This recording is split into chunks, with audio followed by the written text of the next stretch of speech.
Meus queridos, hoje vamos falar de 4 coisas, não é? Que fazem mover o coração de Deus a nosso favor. Diga para quem está ao seu lado. Deus se move com 4 situações. Então, Ele se move com muitas mais. Mas vamos nos inspirar no texto de Êxodo, capítulo de número 3, onde no Monte Sinai Deus se manifestou a Moisés e disse o que é que ele queria fazer com relação ao seu próprio povo. E é importante nós entendermos, que eu por acaso gostei muito do cântico, porque ele enquadra-se perfeitamente naquilo que vamos falar. É importante nós percebermos que a nossa vida, ela não é uma vida da qual Deus esteja indiferente a ela. Deus não está indiferente a nós. Deus não está indiferente àquilo que estamos a viver, ao problema que estamos a passar, à adversidade que pode estar em nós. Deus é um Deus atento. Só que muitas vezes nós não entendemos a maneira dele proceder e daí muitas vezes cometermos alguns crimes em pensamentos, em sentimentos e até em palavras. E até ações, não é? Então, que o Senhor nos ajude nesta manhã a compreender 4 coisas importantes que Deus está atento. Amém? Então vamos ler Êxodo 3. Para avançar muito rapidamente, vamos logo para o versículo de número 6. E todos sabemos mais ou menos o que é o texto. O texto foi Moisés, quando foi expulso do Egito, durante alguns anos ficou no deserto, casou, teve família, e Deus em determinado momento se manifestou a ele neste monte, não é? E ali falou a Moisés e lhe deu uma missão. Missão essa que Deus começa a revelar e diz a partir do versículo 6. Disse mais, e a quem diz é Deus: eu sou o Deus de teu pai, o Deus de Abraão, o Deus de Isaac, o Deus de Jacó. E Moisés encobriu o seu rosto porque temeu olhar para o Senhor. E disse o Senhor: tenho visto atentamente a aflição do meu povo que está no Egito e tenho ouvido o seu clamor por causa dos seus exatores, porque conheci as suas obras. Ou melhor, conheci as suas dores. Verso de número 8 do capítulo 3. Portanto, desci para livrá-lo da mão dos egípcios e para fazê-lo subir daquela terra a uma terra boa e larga, a uma terra que mana leite e mel, ao lugar do cananeu, do Eteu e do Amorreu e do Perizeu e do Iveu e do Jebuseu. Verso 9. E agora eis que o clamor dos filhos de Israel é vindo a mim e também tenho visto a opressão com que os egípcios os oprimiram. Amém? Ou oprimem. Vamos terminar por aqui e vamos pensar algumas coisas. O primeiro aspecto que eu gostava que nós compreendêssemos é que este povo, e para quem tem menos conhecimento bíblico, ou para quem nos assiste através da internet, este povo, durante muitos anos, era um povo amado pelos egípcios. Este povo, durante muitos anos, foi um povo que realmente Deus os abençoou. Por causa de Jacó, por causa de José, este povo foi impedido, a morte não veio a eles. Por causa de José, 400 anos mais ou menos atrás, este povo foi abençoado por causa de um homem chamado José. E o que nós sabemos é que durante alguns séculos os egípcios tinham enorme respeito por este povo, que eram os hebreus, os israelitas, e ali viviam no Egito como reis, como senhores, até que em determinado momento um rei deixou de reconhecer o seu povo, achou que estava a crescer muito, achou que era um povo que estava a prosperar e ganharam receio de que este povo tomasse conta do Egito. Mas Deus não iria permitir isso. Porquê? Porque o povo tinha uma promessa para outro lugar. Só que antes de nós entendermos algumas coisas, eu quero vos dizer que eles viveram durante séculos sem aflição nenhuma. Viviam muito contentes. muito felizes, porque o Egito era um lugar de prosperidade. Era a terra, na altura, mais rica do mundo. Então eles não se viveram em aflição, não viveram com dores, não viveram a clamar a Deus, porque a vida deles estava muito boa. O povo durante séculos se esqueceu da promessa que Deus fez a Abraão, a Isaac e a Jacó, porque o próprio Abraão tinha comprado as terras das quais é a terra prometida, era dele por direito, já era da própria família, e eles se esqueceram que o seu lugar não era ali, mas era noutro lugar. No entanto, enquanto a vida correu bem, eles se esqueceram e não fizeram grande coisa para que mudasse, para mudarem-se para o lugar da promessa. Isto nos ensina que muitas vezes as nossas vidas, elas não são guiadas por Deus. Muitas vezes a nossa vida, quando ela corre muito bem, parece que nos esquecemos de Deus. Muitas vezes, quando a nossa vida vai tudo em ordem, nos esquecemos daquilo que é a promessa de Deus para a nossa vida. E às vezes, durante algum período de tempo da nossa vida, ali foram bastantes séculos, uma nação inteira, um grupo, primeiro eram 70 pessoas, depois passaram a ser milhões, muitas vezes esquecemos do propósito de Deus para a nossa vida. Abraão foi para ser abençoado, foi para ser pai de famílias, foi para deles nascerem reis. De Abraão, diz a Bíblia, que ele abençoaria através dele muitas nações. E ele esqueceu que ele era para ser uma nação e que não era para viver numa nação, era para se tornar uma nação. E às vezes nós esquecemos do propósito de Deus para a nossa vida. Às vezes esquecemos do que é que Deus tem para cada um de nós. Eu quero vos dizer nesta manhã que depois, sempre que nós nos esquecemos do propósito de Deus, existe um inimigo muito forte e muito feroz que nos tenta dominar e escravizar. Daí, este povo que era um povo, uma elite, quase podíamos dizer, um povo de nome, um povo que todos até podiam dizer, tinham inveja deles, passaram a ser escravos do próprio Egito. Passaram a viver escravizados. Passaram a ser, como não sendo donos de si próprios, de abençoados, passaram a ser amaldiçoados. De uma vida boa, passaram a ter uma vida má. É provável que alguns que assistam a esta meditação possam pensar, isto parece a minha vida. Porquê? Porque eu já vivi muito bem e agora não estou a viver nada bem. Eu já estive muito bem e já não estou. Mas eu quero dizer que Deus é um Deus de amor. É um Deus de misericórdia. É um Deus apaixonado por nós. Deus é um Deus que não está indiferente àquilo que nos acontece. Deus é um Deus que olha para os nossos erros e está pronto a corrigi-los se nós deixarmos. Então o que aconteceu? Quais são as 4 verdades que eu quero transmitir para todos nós? Que a primeira tem a ver com aquilo que o versículo de número 7 diz.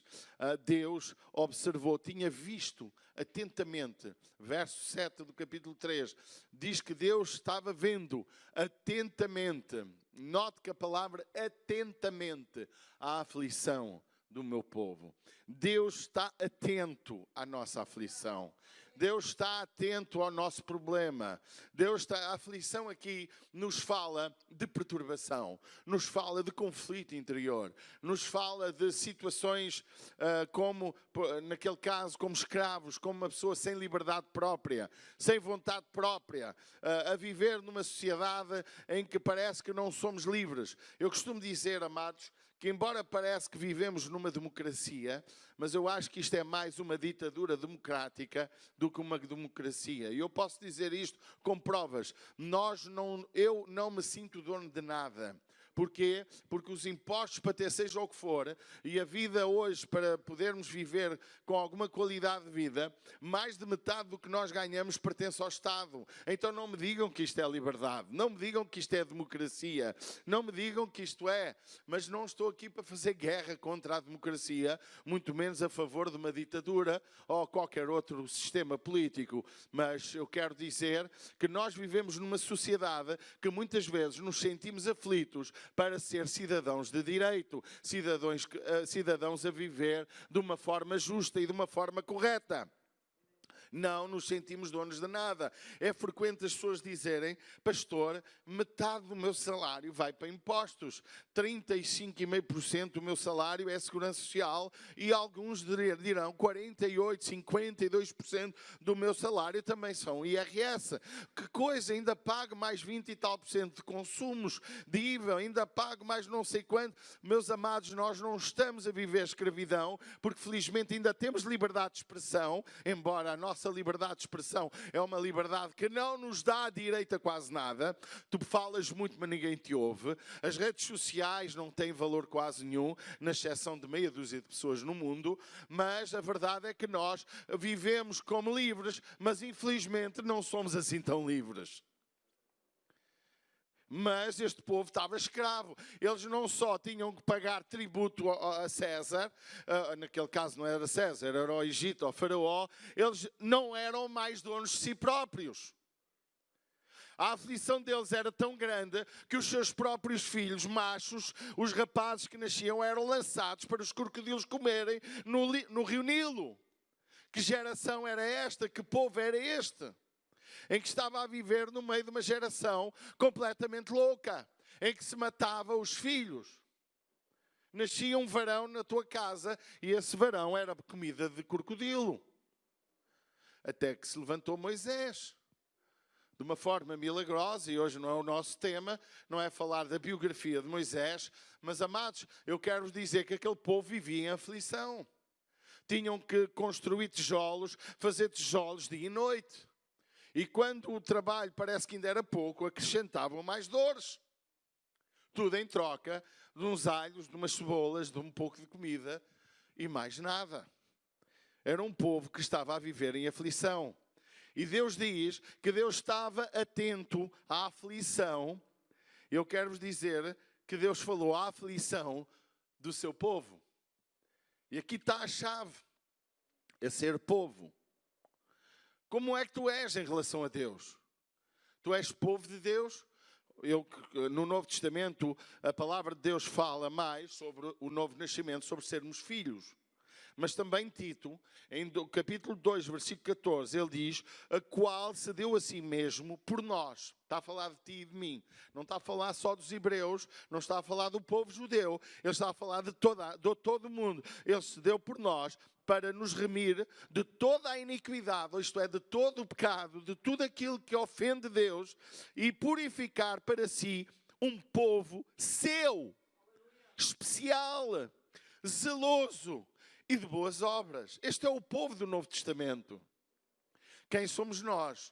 Tu és povo de Deus, tu és filho de Deus. A Bíblia diz que todos quantos o receberem, dá-lhes o direito de serem feitos filhos de Deus, aos que creem no seu nome. Tu já reconheceste o teu pecado, já entregaste a tua vida a Jesus Cristo para que Ele possa considerar seu. Amém? Então és povo. Então eu quero te dizer que a palavra de Êxodo, a palavra em Êxodo é para nós hoje, porque Deus está atento à nossa aflição. Talvez a tua aflição não seja igual à minha. Talvez a tua aflição seja uma questão de saúde, pode ser uma questão de conflito. Embora eu quero vos dizer que a palavra aflição tem a ver com conflito, tem a ver com situações emocionais, e a palavra dores, que vamos ver a seguir, poderá ter a ver com doença, com sofrimento físico, com sofrimento a outros níveis, porque Deus realça os dois aspectos. O primeiro fala de aflição, e aflição, meus amados, é tudo o que pode perturbar a nossa vida. Quantos de nós já teve aflitos, teve pânico, teve medo, teve sentimentos completamente adversos, teve medo de uma série de situações?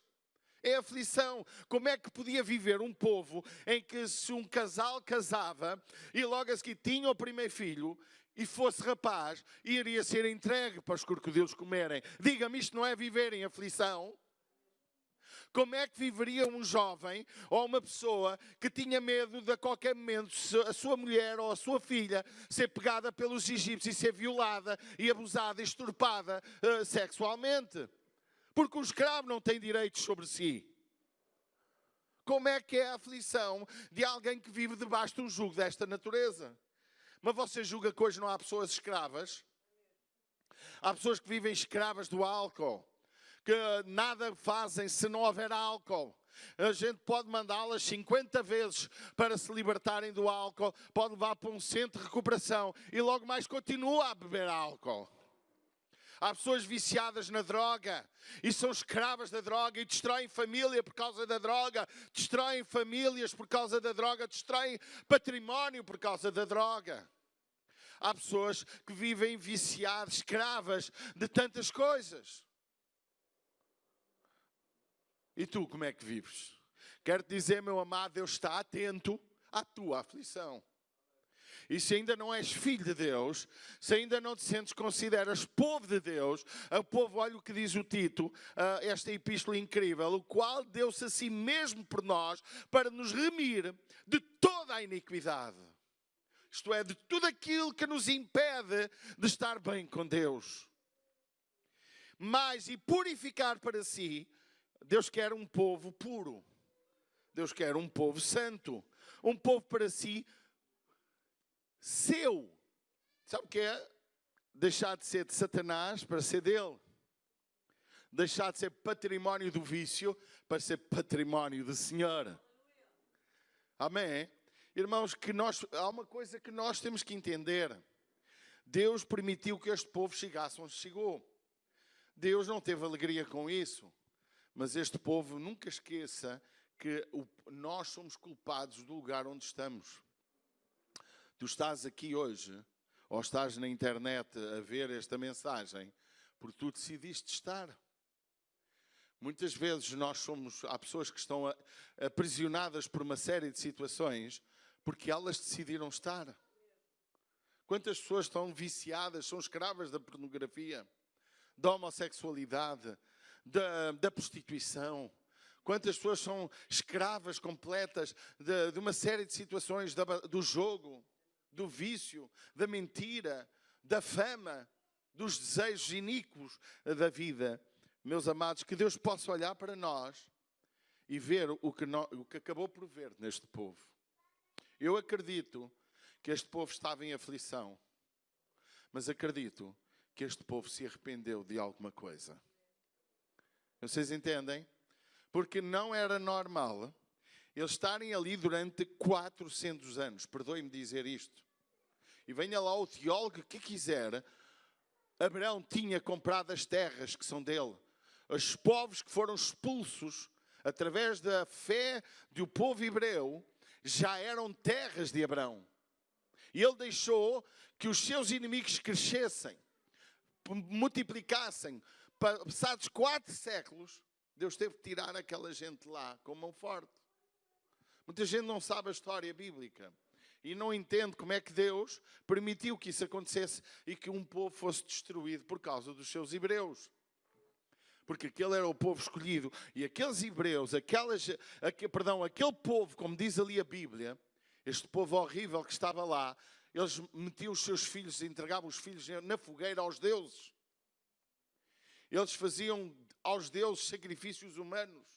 Era um povo violento, um povo perigoso, um povo mau. E que se Deus não tivesse posto um travão, mais uma vez Sodoma e Gomorra ou o dilúvio tinha que voltar. Porquê? Porque Deus permite que a maldade do homem chegue até um certo limite, mas depois trava. Amados, nós temos que entender uma coisa incrível de Deus. Deus não impede de nós fazermos o que queremos. Mas há momentos em que o homem, depois de tanto errar, se arrepende. E Deus nisto mostra o seu amor. Nisto Ele mostra a sua misericórdia. Nisto eu não consigo entender Deus de uma forma simples. Como é que Deus pôde salvar um bandido na cruz? Você acha que ele era digno de ser salvo? Não era. Você acha que você é digno de ser salvo? Você também não é. Ninguém é digno de ser salvo. Ninguém é digno do perdão. Mas Deus, no seu muito amor, nos amou, nos perdoou, restaurou o nosso coração. E hoje a nossa dívida para com Deus é simples, é uma dívida de gratidão. Amém? Nós somos gratos. E depois a Bíblia diz: o que de graça recebeste, de graça deves dar. Mas eu quero dizer, meus amados, há uma coisa que nós temos que entender neste texto, é que Deus estava atento à aflição do seu povo.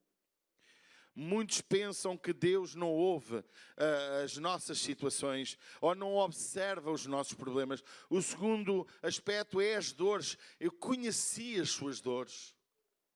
Meus amados, eu creio que uma má nutrição gera doenças. Aquele povo provavelmente também havia doentes. Havia gente muito doente naquele povo.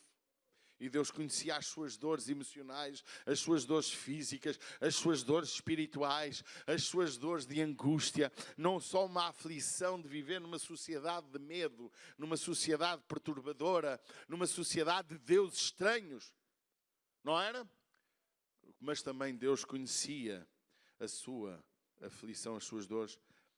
Mas há uma coisa que eu gosto neste texto. É que o versículo 7 declara que tenho ouvido o seu clamor. Amém? Muitas vezes nós pensamos que Deus não ouve o nosso clamor.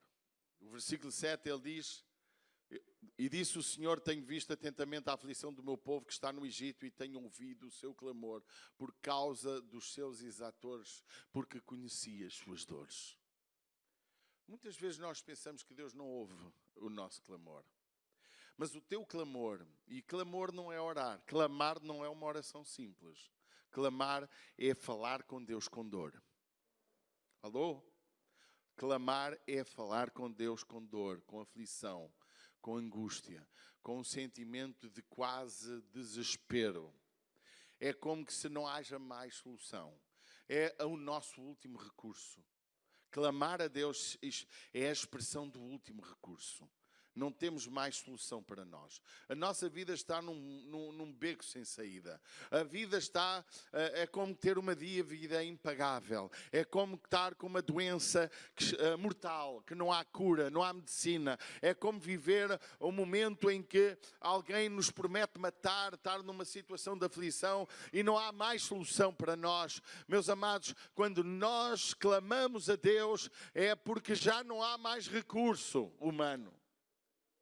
É quando já não há mais qualquer solução humana. Os argumentos políticos terminaram, a lógica da conversa, do diálogo já não vale nada. Mas ali estava um povo a clamar a Deus por misericórdia. Um povo que dizia, Pai, tu prometeste a Abrão que tu lhe darias uma terra que emana leite e mel. Tu mandaste sair da sua parentela, da sua terra, para um lugar que tu lhe havias de mostrar. Abrão comprou a terra, mas hoje está lá povos que nós não conseguimos derrubar. Clamar é uma expressão de dor profunda que eu acho que estamos a viver numa geração que, como não tem falta de nada, não clama nada.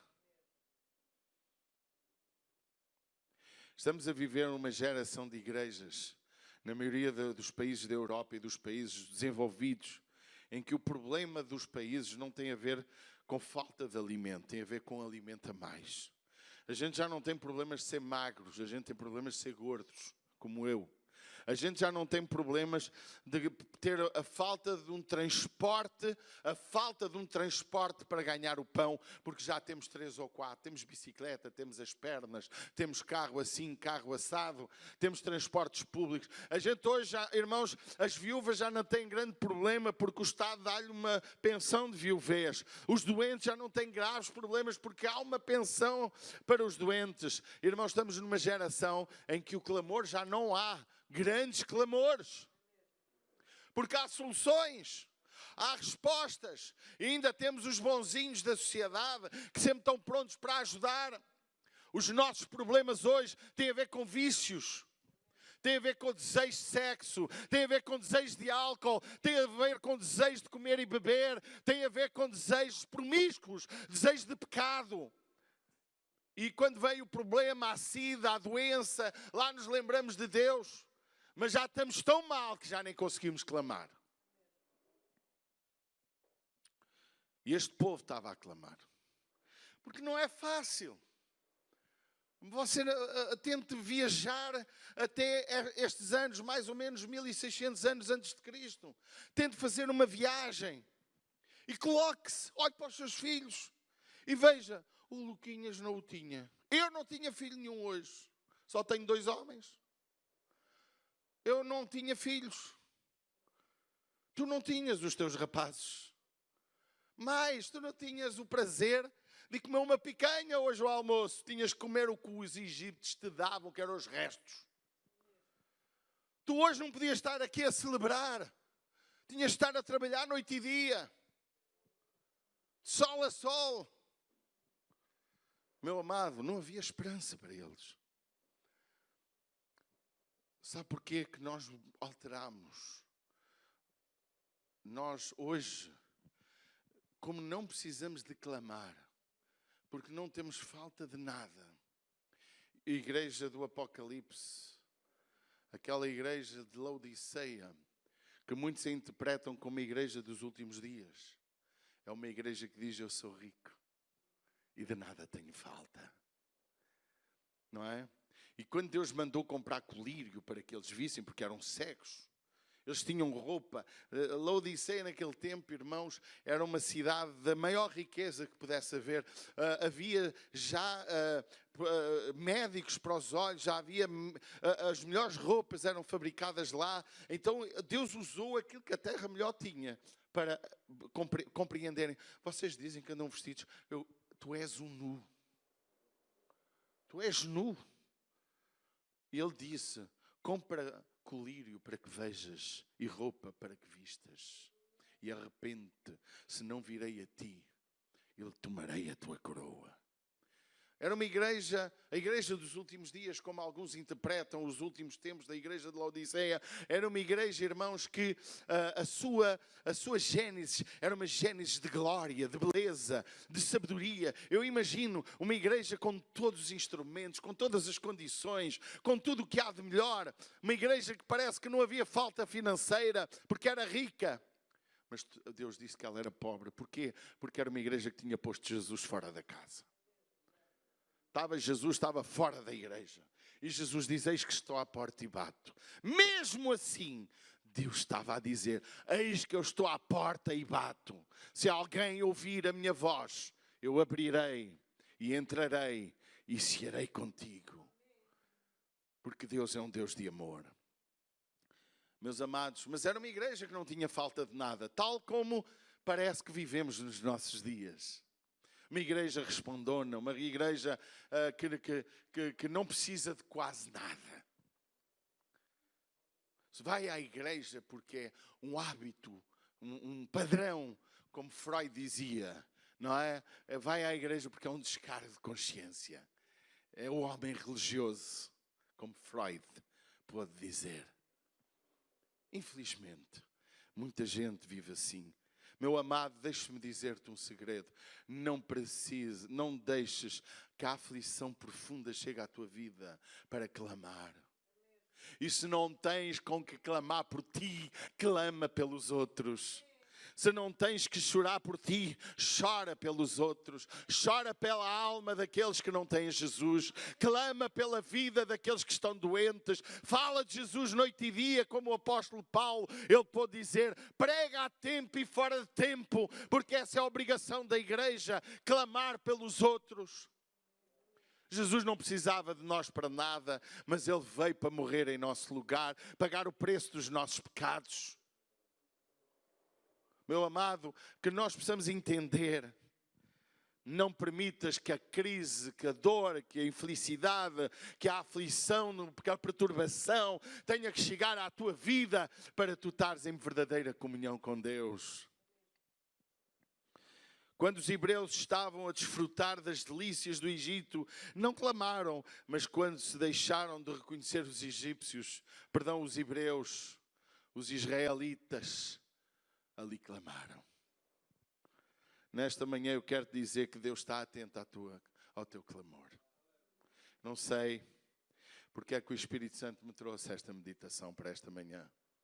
Eu acredito que alguns de nós estão aflitos. Não estão aflitos por falta de pão, se calhar. Não estão aflitos por causa de algum problema de saúde. Mas há no interior uma aflição. E deixa-me dizer, nunca as pessoas foram tão infelizes como nos nossos dias. Hoje, tendo tudo, vivemos como se não tivéssemos nada. Vivendo entre multidões, nunca a população do mundo foi 7 mil milhões de pessoas.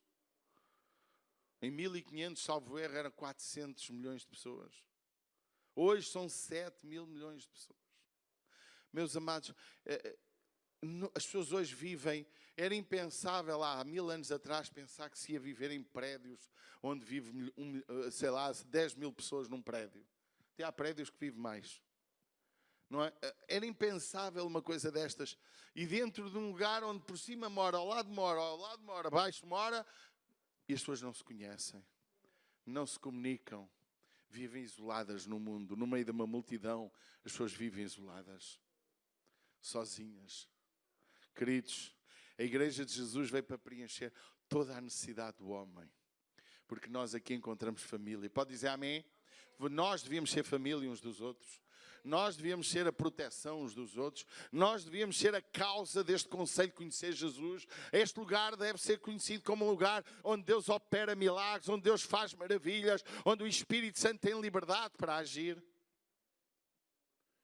E o que fazemos nós para que este lugar se torne pequeno, para que esta rua que seja conhecida neste concelho, no país, seja lá como for, o que tu fazes para que a glória de Deus se manifeste em ti através de ti? Meus amados, o nosso clamor, a nossa oração, por isso que Deus diz que chegou um determinado momento que Deus falou que não encontrou um homem que se pusesse na brecha para interceder por este povo. Não é a primeira vez que isto nos acontece. Mas o que é que tu fazes para beneficiar o teu próximo, para levar Jesus ao teu próximo? Irmãos, tu podes estar bem na vida, mas o teu vizinho não está. E mais, irmãos, hoje já não temos aquela necessidade de ajudar as pessoas financeiramente. Essa história de dar alimentos, de fazer uma série de coisas, pode ser útil de vez em quando, mas não é isso que salva ninguém. Isso às vezes gera gosmas. Gera gente que só quer receber. Mas o que mais importante nós temos que dar é ensinar as pessoas a quem clamar, a quem buscar socorro. Há tempos, isto sabe que eu como pastor tenho muita gente no Facebook de África, de muitos países, que me tentam falar comigo. E eu, infelizmente, desligo-os num instante. Há dias mais um senhor africano a dizer que tinha lá uma igreja e a pedir-me dinheiro. É só o que sabem fazer. Hoje, o oportunismo financeiro, a mentira religiosa, o falso cristianismo, as falsas motivações para fazer o ministério têm destruído a igreja do meu Senhor. Mas ainda podemos ser igreja. Ainda podemos fazer a diferença numa geração. Irmãos, Deus não está preocupado com as multidões. Ele está preocupado contigo. És tu individualmente que Ele está preocupado. Ele ama todos, mas tu és alguém que Ele olha muito.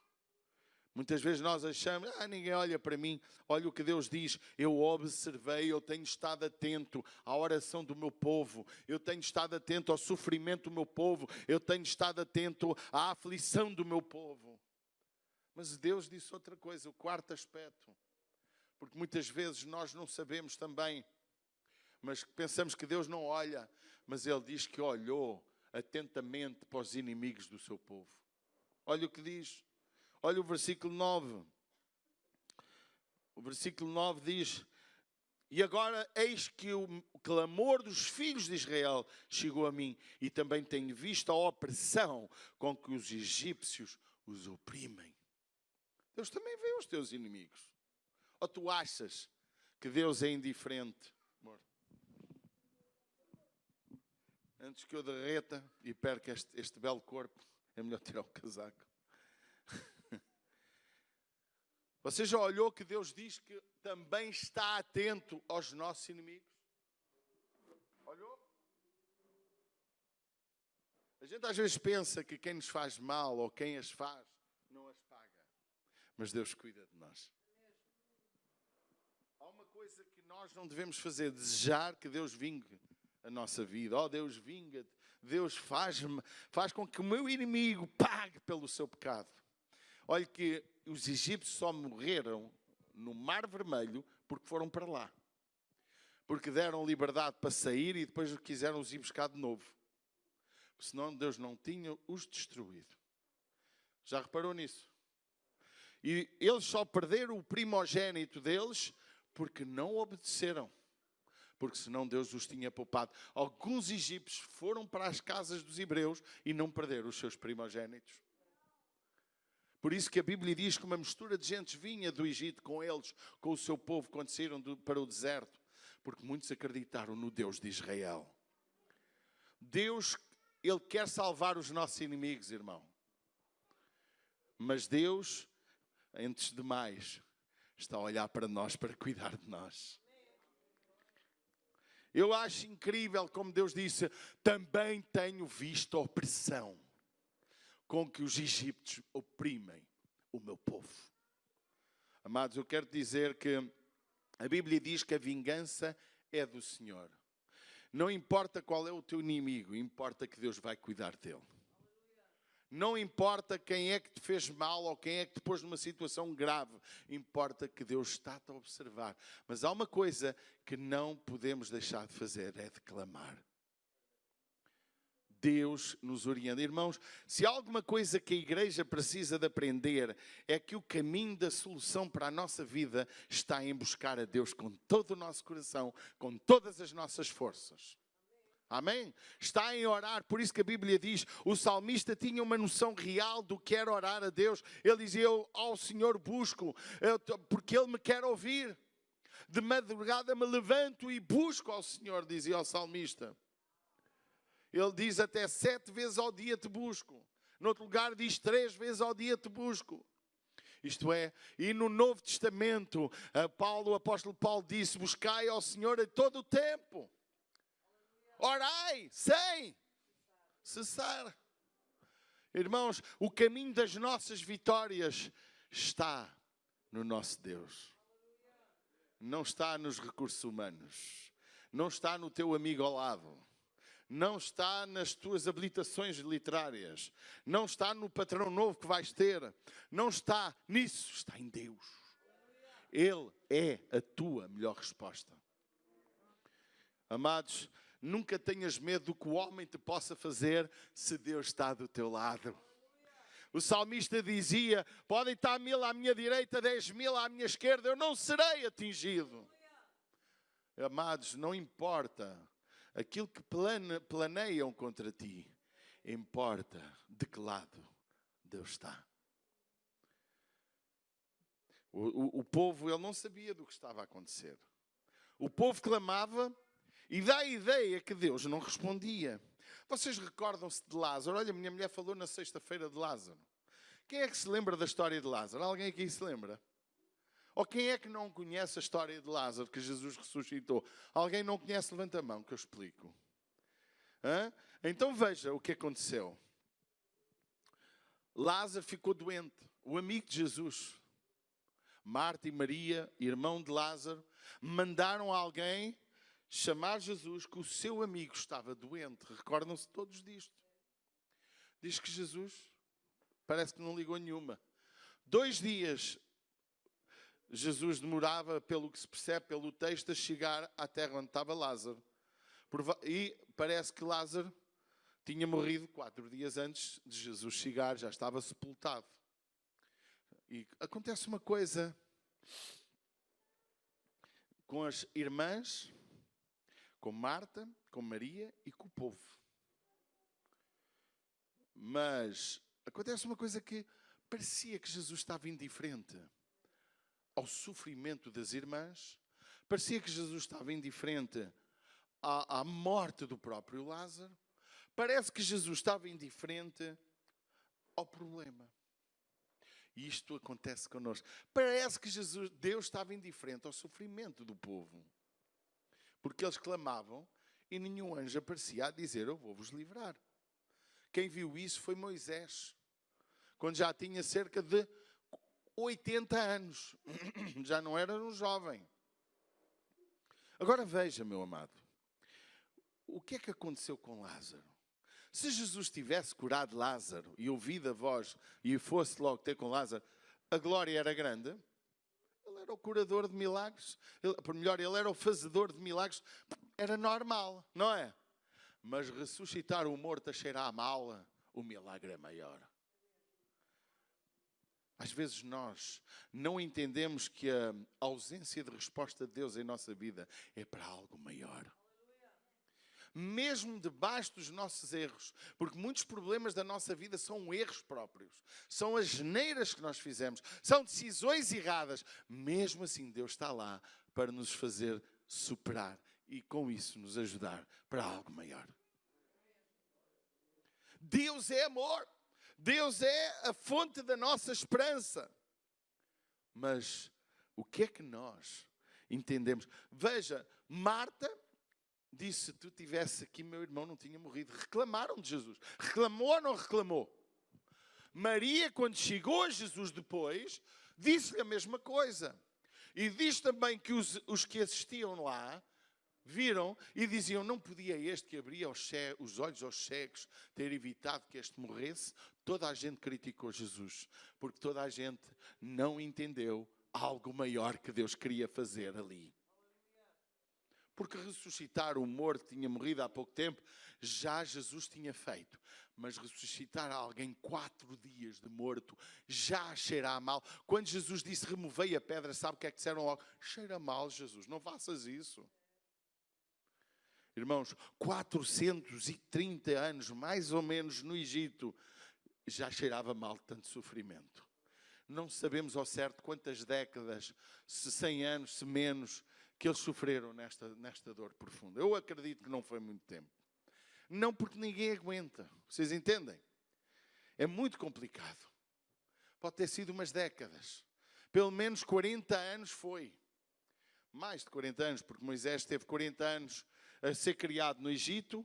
Faz parte. Pelo menos 100 e tal anos aconteceu isso. Isso dá para saber até. Irmãos, Deus não está indiferente ao teu sofrimento. Para terminarmos, Deus não está indiferente ao teu clamor. Deus não está indiferente aos teus inimigos.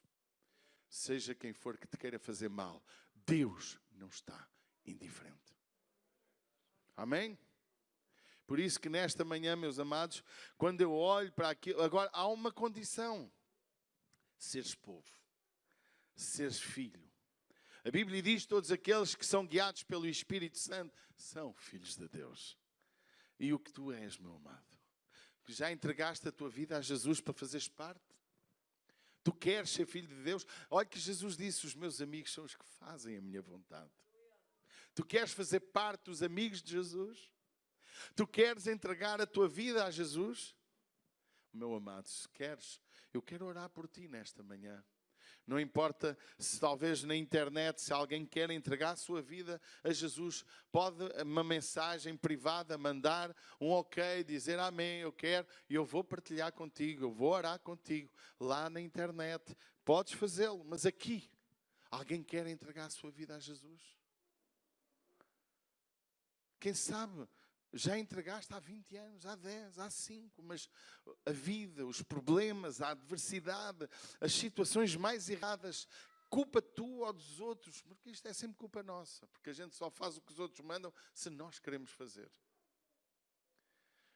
A não ser que sejamos escravos.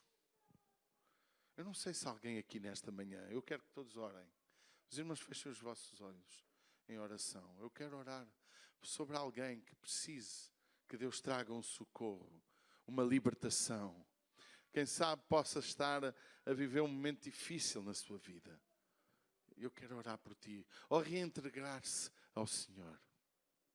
Alguém que está nessa situação, quer entregar a sua vida a Jesus? Levanta a sua mão, eu quero orar por si.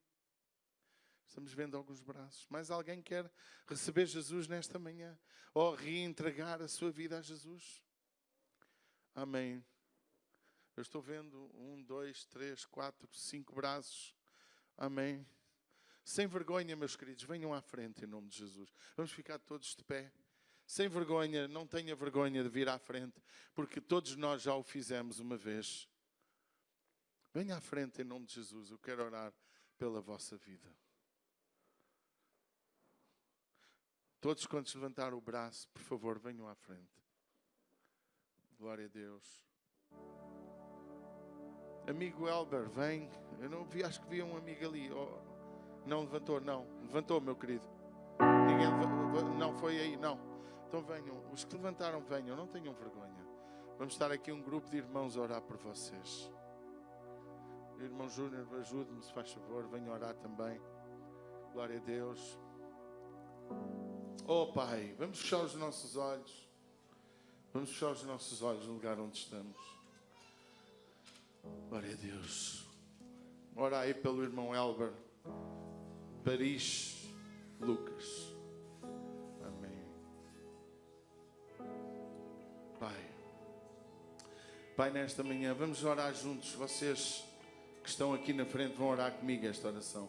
Vão dizer: Pai, eu quero ouvir a vossa voz. Pai, bem alto, Pai, em nome do teu Filho Jesus, eu quero entregar o meu coração e pedir-te que perdoes os meus pecados. Me ajuda, Senhor, e liberta-me de tudo aquilo que me quer escravizar. Ajuda-me a vencer a adversidade. Ajuda-me a fazer a tua vontade, a caminhar no teu plano, a viver conforme a tua palavra. Dá-me força para me libertar dos meus inimigos. Pai, em nome de Jesus, eu te entrego a minha vida para que o Senhor possa tomar conta. Tu és o meu Deus, o meu Senhor. Eu te recebo em meu coração para que tu possas conduzir a minha vida. Em nome de Jesus Cristo. Amém e amém. Meus amados, vamos dar um aplauso a estes irmãos. Podem ir ao vosso lugar. Obrigado.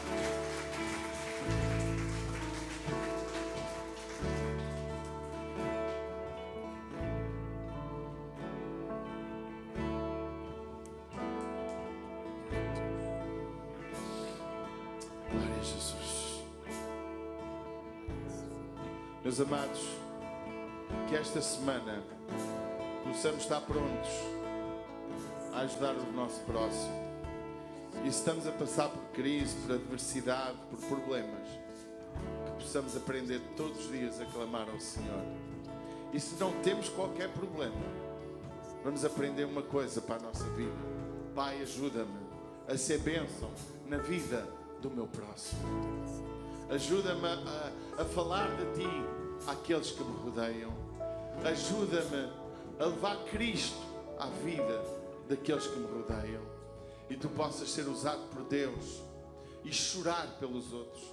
Deixa-me dizer-te uma coisa. Quando Jó orou pelos seus amigos, que eram mais inimigos do que amigos, Deus deu livramento a ele. Quando te preocupares com o teu próximo, Deus vai se preocupar ainda mais contigo. Por isso, amado, que nesta manhã nós possamos guardar isto em nosso coração. Em nome de Jesus. A todos os que estão connosco na internet, obrigado pela vossa presença. Deus abençoe. Qualquer coisa que precise, pode ir ao meu Facebook, Paulo Ferreira, ou até da ICIR, e pode comunicar que nós daremos resposta. Deus abençoe e um bem-aja para todos.